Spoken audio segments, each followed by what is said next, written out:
Hello and welcome to Game Day from the UK, another Miami Heat UK live pre-game streaming show. Here tonight to preview the game, the real season opener against the Boston Celtics, because that ball's game didn't happen. We're not including it. Let's introduce the cast. First of all, James Stone. How are you, sir? Yeah, great, thank you. I've got a new tablet, new earphones today, so I hope the sound of the video and everything stands up. But I'm good. Disappointed from the other night, but the real season opener tonight. It starts tonight, and you are loud and clear. And talking about loud and clear, here we go. Prayer circle. Glenn Smith, how are you, sir? Good evening. How are we? No new tech for me, I'm afraid, but I've managed to fix the old stuff. So, mate, we can see you, we can hear you. It's all we need. It's all we need. How are you doing, buddy? I'm doing well, mate. I'm doing well. You called it Game Day from the UK, but you're abroad. Come on. Yeah, it's like sort of like you're in the UK, live from the 305. We're here. That's the good thing about it. Right, guys, before we come on to tonight's game against Boston, let's have a quick reflection on opening night against the Bulls. A frustrating defeat, difficult game. James, I'll start with you. Bam Adebayo had a tough night, as Spo said. Everything was just rolling off, wasn't it? We had missing dunks. Everything was point blank range, and it just wasn't going for him. But this is what we asked for. We asked him to put himself in the situations. We asked him to get himself involved, be more aggressive. So these games are going to come, aren't they? They're not all going to go in. What did you make of Bam's struggles? Yeah, but like you said, these games are going to come. We asked for 15 to 18 shots a game. He gave us 15. Sadly, 5 went in. That's not going to be a regular occurrence. He's a 55% shooter. This is opening night. Whether it was nerves or what, you don't see Bam miss dunks, but I think we can just forget about that night. They will happen from time to time, but like we said, Bam's a 55% shooter. 55% of his shots went in. We won that game. It's as simple as that. So. I think we'll see a lot more from him tonight and for the rest of the season. Yeah, it was one of them. I mean, I was watching quite closely with every shot that was bouncing out, and the only thing that disappointed me a little bit is the body language was a bit when, especially after he missed that dunk, it was literally like you saw him. He looked deflated, like it hadn't started for him the way he wanted it to. And with things like that, these games will come, and in the NBA, you just got to put it behind you and get on. And he was better in the second half. One player that wasn't particularly good first half or second half, Glenn, was Kyle Lowry. And in my notes that I do just quickly put together before each game, I've just put Kyle Lowry, WTF. Look, we're all big Kyle fans here. We always have been. We've always sung from his hymn sheet. Not a good game, not a good start to the season for him. One of those nights, or is he going to put things right? You have to hope he grows into it a little bit better, and at the you have to hope he grows into it a little bit better as the season goes on. Again, it's the same for Bam. It was only one game, but it's you expect to see them come out of the blocks racing, or that's what you hope to see. It's a long season, and cool. It might take you a while to build into your full game as we go down into the season. But again, opening night, you expect a little bit of a punch. And I think he came away with like 2 points in 30 odd minutes. I just don't think for his standards that we brought him in for, especially when you consider that we played the man we got rid of to bring in Kyle the other night. And he played much better than Kyle, to say the least. And it's asked that question on Twitter. I saw a few people say, were we right to get rid of Goran for Kyle? I think still yes, but one game is not the end of the world. But it was disappointing from him too. Yeah, I mean, absolutely. Look, people are very short-sighted if they believe that Goran, as much as he cooked us last game out. Look, Kyle Lowry was fantastic for us last season. People tend to forget how impactful he was. Yet not a good game, not a good start for him. But, we'll be getting a lot out of him this season without a doubt. Before we come on to tonight's game, Tyler Herro, James. Well, talk about answer your. If you're going to call that you want to be a starter all off season, and then you get the nod and you go and perform like that. I mean, we're soon going to be forgetting about these Donovan Mitchell trade scenarios. Tyler looked every piece the all-star during that game. He started off hot. He looked deep within his bag. He looked confident. A brilliant start for Tyler. We need that again tonight, and throughout the season, but tonight especially, don't we? Yeah, absolutely. What I liked the most about Tyler the other night was how other players weren't creating. so he was able to create his own shot, and that's what's special about Tyler Hero, is he can go out and he can create his own shot, he can make his own points. And when you've got Kyle, who's playing the way Kyle is, I mean, I didn't see what he got. Was it 3, 4 assists? It wasn't many. There wasn't many assists going around. So what Tyler did was come in, create his shots. He made some important shots, and like we said, he wanted to be a starter. I've advocated him all off season, all last season. He is fundamentally part of the future of this team, and he proved it. And I think he'll continue to prove it. I think, barring injuries, he's got to be in for an All-Star appearance this year. Yeah, we'd like to think so. And look, you can only go with your recent form. And last season he finished. I know the postseason, there's questions to be answered there, but all through the regular season he was a go-to guy for many times last year. And he ended up, close to being Miami's top scorer. I think it will be a great shout for him to be with that again. And if you can bring that running the bench unit that he did last year so effectively and bring that into doing it the same thing against the starters, the more elite players, then, the sky's the limit for Tyler. I was thoroughly impressed by what we saw of him. Tonight then, Glenn, obviously Boston comes to town.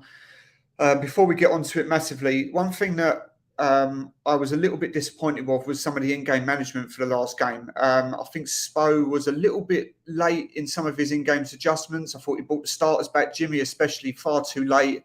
Do you think tonight, obviously it's going to be a grind of a game. We're going to see, obviously, a defensively astute, very well-equipped team. Do you think that fundamentally Spo's got to, I don't want to tell him what to do, obviously, but he's got to recognise a few decisions a little bit quicker, because as much as he's a great prep guy, an elite coach, I do see these criticisms quite a lot of him, that he's too late to react to some of the in-game management stuff.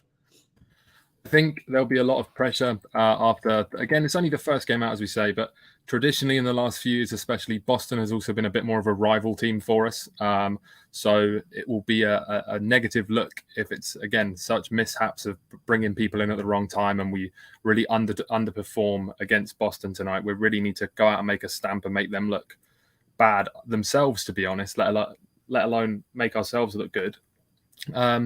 He needs to make those decisions quicker. It comes back to, we've said things in the past where, Dwayne Dedman's got 3 fouls in the space of a couple of minutes and he'll still be on the court and things like that. It's just, he's got this great mind for a lot of things, but sometimes when it's the basic stuff, I look at it and I'm like, why is this not happening? Then again, as you said yourself, I can't make the decisions for him. There's a reason he rose through those ranks and has become the head coach and for so many years. But yeah, questions like that do need to be asked, and hopefully they can be patched up sooner rather than later, and we can start to see our key guys in there when the minutes we need them. Yeah, definitely. Once again, James, tonight's game brings up one of the big rivalries between two very good friends, two very elite players, two young stars of this league, Jason Tatum against Bam Adebayo. Really looking forward to watching that in the flesh tonight, watching them two guard each other. It's always fireworks. But Bam has got a chip on his shoulder tonight because, one, he's going to want to, like the whole team, they're going to want that revenge for Game 7 in the Eastern Conference Finals last year, losing on our home court. That will still be fresh in their minds. And Bam is on the back of also a bad performance coming up against a very good player. What a way to try and introduce yourself back into this to become, a real revenge game and, shut some of the noise up. So that matchup's going to be key tonight, isn't it? Yeah, absolutely. There's a lot of key matchups here. Boston are a very, very good team, as they showed us in the playoffs last year, and they've only got stronger in the off season. That's my concern against Boston this season. I think them and Philly on paper are the team to beat in the East this season because, like I said, they got to the finals and they've only got stronger in the off season. But Brown and Tatum both scored 35 the other night, so containing both of them is going to be difficult. Marcus Smart, all right, Defensive Player of the Year is questionable, but is he a good point guard? It's questionable, but he's still a good player, and he can sneak in and knock up 20, 25, 30 points if the other two are contained. So I think the key element for us tonight is to make sure that our players are getting their shots, they're going down, and that on defense we're a bit more disciplined than we were the other night. That was where we fell down. It was the defense. We weren't as our usual self. So I think if we can just be more disciplined, get the switching right, get the rotations right, then we can contain them. Yeah, I think the matchups are key tonight. It's going to be a really key thing for Miami to try and keep on top of them, because they are a very strong team. They've already shown that they can put away a conference rival with the Sixers in their first game. Glenn, do you think that Max Strus can have a word tonight? He had a great game, another 20 points off the bench. We all looked at Victor Oladipo as maybe being the sixth man of the year this year. He's out again tonight.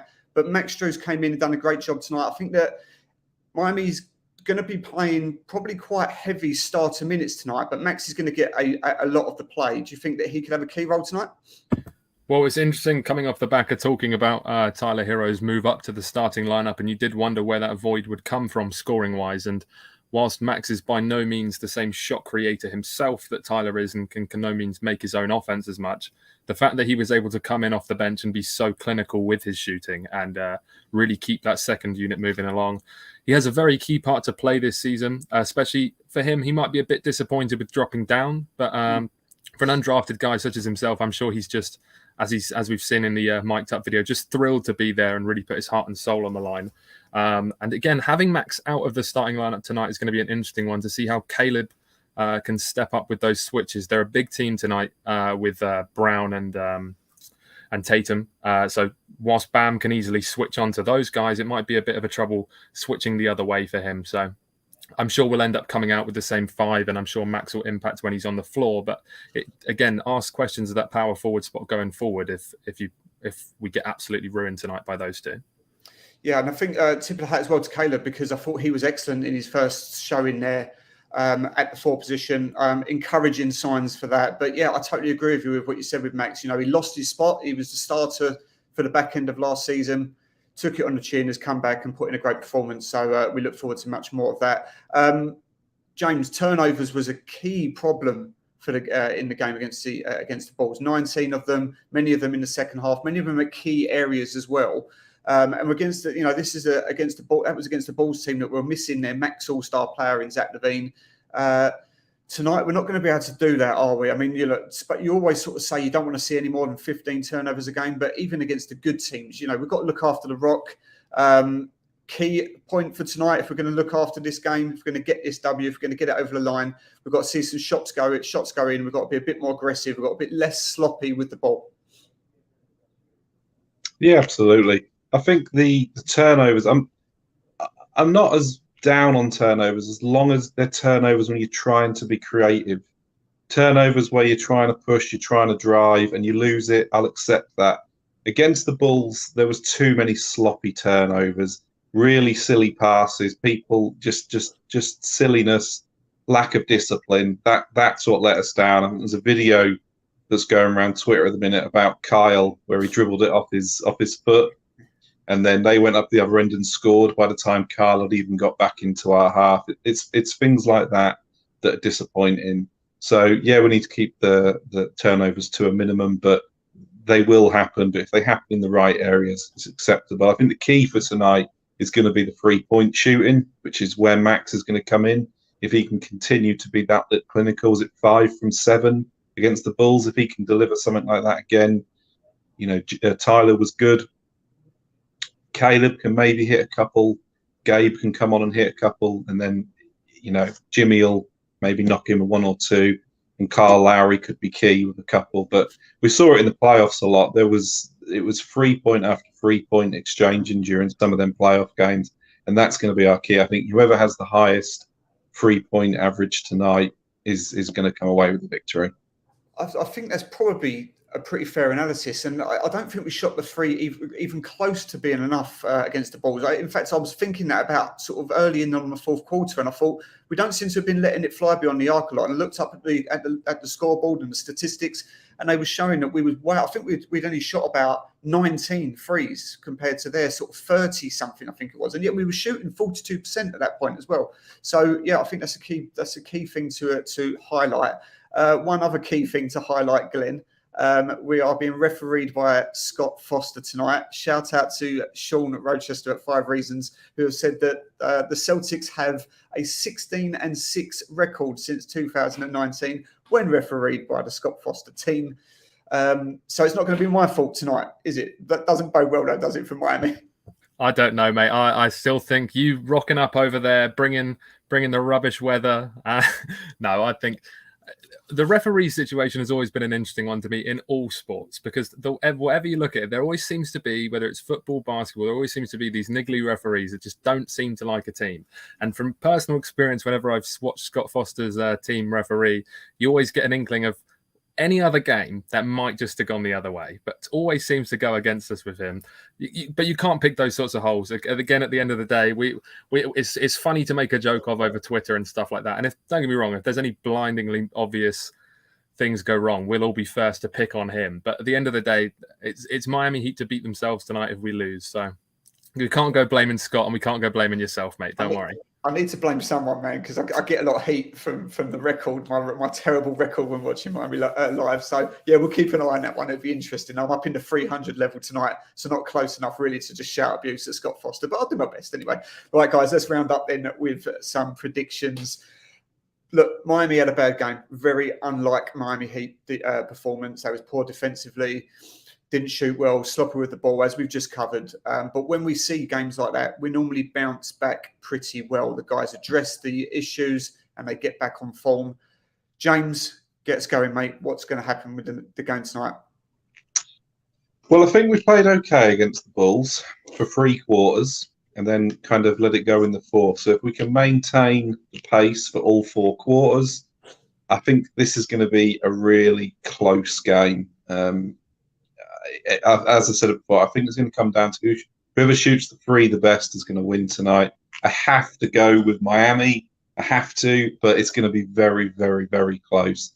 I predict a big game from Caleb Martin tonight. Like it. Okay, good. A tight, close Miami Heat win. Glenn, you following that? Yeah, I think it's going to be a gritty one either way. Again, I think the fans are really going to get into this one. And I hope to hear you screaming on the telly, Dan. But no, I think it's been a really gritty one. But quite frankly, this early in the season, if we were to lose by a couple of points, I wouldn't be drastically upset if we still had put our feet down and played a good game and given us some positive notes to go into the next one of how we can improve. Again, I do want to see us win. I think we'll 2 or 3 maybe, 2 or 3 points on our side. But if it does go the other way, as long as it's in that sort of scenario, I'll still be a happy man this early. You won't be, because obviously you've paid to go out there. But it's the Miami Heat versus the Boston Celtics. 2 very strong teams, 2 defensively elite teams. It's going to be a gritty one. No one's expecting this to be a blowout either way. Too many good players on too many sides that don't know how to lose or give up games easily. So it's going to be close. It's going to be strong. It's going to be exciting. I'm following you guys. Look, Miami Heat by 2. Bam Adebayo. 30-point game tonight. 30-point game. Watch. Look, the energy is going to be big. Miami need to get some wins under the belt, because after this little 4-game stretch, out west we go. We don't want to be going out there with a 0-4, 1-3 record. We want to start racking up some wins right now, and it starts tonight, guys. You've heard it here first. Please. Right. Guys, follow us at the Miami Heat UK. We'll be in the arena, as you know. I'll try and bring you as much coverage as possible. Tomorrow night, we have the Toronto Raptors. We will have no pre-game stream tomorrow, I'm afraid, guys. But don't you worry, because we have got credentials on our side tomorrow. So we will try and bring you as much coverage from the arena. That's Spo's press conference, on-court warm-ups. We will be there to give you as much as we can. So let's enjoy tonight first, hopefully with a 1-1 record going into tomorrow's game against Toronto. Follow us at the Miami Heat UK. Subscribe to Miami Heat UK TV. Enjoy the game, guys. Let's go Heat.